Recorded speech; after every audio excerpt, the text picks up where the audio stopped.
સુરત એક કાપડ ઉદ્યોગ અને ડાયમંડ નગરી કહેવામાં આવે છે. તેને ધ્યાનમાં લઈને લસકાણા ઇન્ડસ્ટ્રીઝ વિસ્તારમાંથી પસાર થતા રોડ ઉપર બ્રિજ બનાવવાની માંગણી કરાઈ છે. આ વિસ્તારની આજુબાજુ મોટા ઇન્ડસ્ટ્રીઝ વિસ્તાર છે. જેમ જેમ કારીગરોની સીપ બદલાય છે ત્યારે સવાર, બપોર, સાંજના સમયે અસંખ્ય વર્કરો આ રોડ ક્રોસ કરતા ટ્રાફિક જામ થાય છે. ક્યારેક એક્સિડન્ટ જોવા મળી રહ્યા છે અને વર્કરો પોતાનો જીવ જોખમમાં મૂકે છે.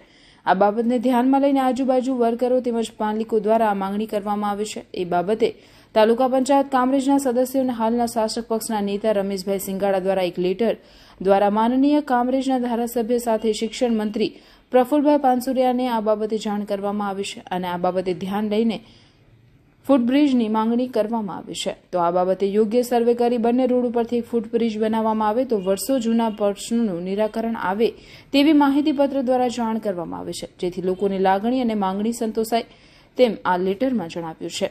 હવે જોવાનું રહેશે કે આ બાબતે આનો નિકાલ ક્યારે આવે છે. સાથે ટ્રાફિકની સમસ્યા પણ હળવી થાય તેવું લાગી રહ્યું છે. અવારનવાર આવા લોકોના પ્રશ્નોને ધ્યાનમાં લઈને રમેશભાઈ શિંગાડા દ્વારા જાણ કરવામાં આવે છે. રિપોર્ટર એ પંચાસરા, કામરેજ.